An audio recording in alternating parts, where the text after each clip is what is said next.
It's always good for us to be here at the National Congress of American Indian meetings, because that's where all these issues get discussed. In the process of being here representing our clients all across the country, it's always good to contribute back to the National Congress. So I contribute my time serving as the chairman of their committee on litigation and governance, since so many of our issues are in litigation and I'm familiar with all those issues, then I'm always happy to step forward and serve as the chair of that committee. Okay, well, with the Litigation and Governance Committee, we have just a number of issues pending before the committee that will be in front of the General Assembly. And of course, with litigation, the U.S. Supreme Court docket is foremost in our minds, and right now they have one of these Indian Child Welfare Act cases they're deciding, and it's got all of the attention of Indian country glued on the fact that they're going to make a decision here just any day now, and the fate of the Indian Child Welfare Act is really riding on their decision. We're really hopeful that the U.S. Supreme Court will uphold the Indian Child Welfare Act and its application in the particular case that's before them, but at the same time, in recent years, we've had such bad experiences with the U.S. Supreme Court. It's very difficult for Indians to win any case up there anymore before this court as presently constituted. So there's great concern across Indian country.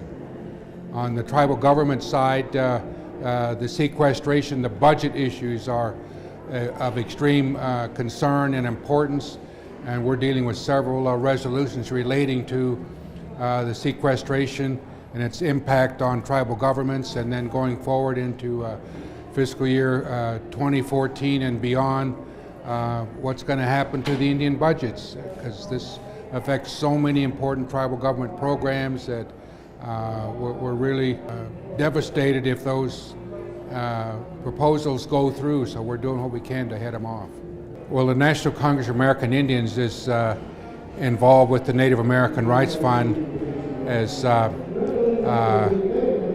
joint partners in this Tribal Supreme Court project, and this was started 12 years ago in response to the difficulties that our people were having winning any case in the U.S. Supreme Court. So the tribal leaders have empowered the NCAI staff and the Native American Rights Fund staff to pull together all the tribal attorneys, all of the Indian law professors, all of the Indian law practitioners together in a group to focus on these cases that are headed toward the U.S. Supreme Court.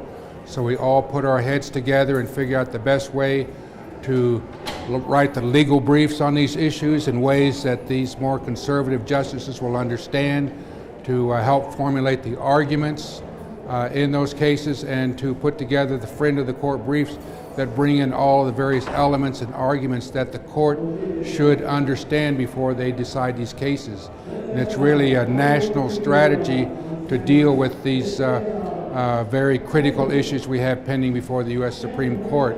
And we do all that here in terms of getting the support of the tribes on that effort. I've always known ever since I was a student well over 40 years ago, studying about Indian law and policy, how important the National Congress of American Indians is. It's so important for our Indian people to have a voice in Washington before the U.S. Supreme Court and before the Congress and before the White House, the administration, on the issues that affect us. And unless we're unified and speak together in one voice, then we don't get heard. And this National Congress of American Indians is the organization that brings that voice together and brings it forward and gets us heard here in the United States of America.